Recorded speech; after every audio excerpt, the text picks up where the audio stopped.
Bienvenue à tous dans cette vidéo où nous allons parler d'un véhicule britannique et de son équipage qui a changé le cours de la bataille de Normandie. Installez-vous confortablement. Je tiens avant à vous remercier pour les 4000 abonnés. Si vous ne l'avez pas encore fait, n'oubliez pas de liker cette vidéo et de vous abonner à la chaîne. Le 25 juillet 1944, les Américains lancent l'opération Cobra, brisant les lignes allemandes en direction de la Manche. Pendant ce temps, les Britanniques, eux, lancent l'opération Blue Coat, avec le 8e et le 30e corps. Leur mission ? Prendre le Mont-Pinçon, point culminant de la Normandie. Mais le 30 juillet, le 8e corps se retrouve bloqué sur les hauteurs de Saint-Martin-des-Bezasses, où les défenses allemandes, composées de la 326e division d'infanterie et des restes de la 2e Panzer Division présente depuis juin, sont bien en place. C'est alors que des unités de la reconnaissance appartenant à la 11e division blindée ayant participé à l'opération Epson sont envoyées pour chercher une faille dans les défenses allemandes. La troupe de Derek Paul, équipée de 3 véhicules Daimler Dingo, cherche à l'ouest de Saint-Martin-des-Bezasses. Juste avant d'atteindre la départementale 175, il tombe nez à nez avec une sentinelle allemande. L'Allemand, pris de peur, se dérobe et les Dingo accélèrent. Passant devant un canon anti-aérien qui tire sans atteindre sa cible, ils traversent la nationale et réussissent à percer à l'arrière du front. Un témoin faisant partie de l'équipage se souvient. Il vaut mieux continuer notre avance, cela ne sera pas pire que de revenir de là où nous étions. Ils empruntent donc un chemin menant à la Forêt-l'Évêque, où ils suivent discrètement un convoi allemand.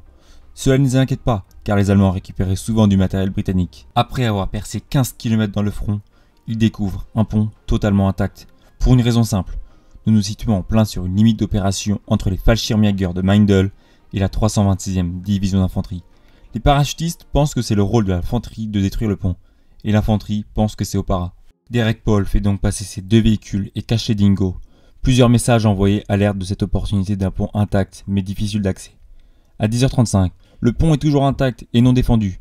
Je répète, le pont est toujours intact et non défendu. Les chars du Northern Yeomanry sont envoyés vers le pont pour aider à sécuriser la zone avec des chars Cromwell, car de Dingo et d'hommes ne peuvent rien faire seuls.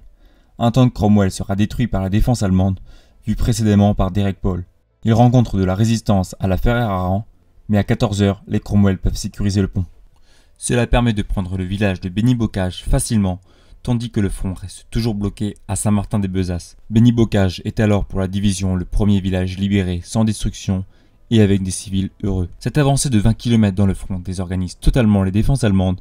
Les Fallschirmjäger doivent établir un nouveau front vers Vire et la 326e, déjà faible, sera totalement désorganisée. Des divisions de la 2e SS Panzer Corps sont envoyées rapidement pour contrer cette percée britannique, ce qui change le cours de l'opération Blue Coat.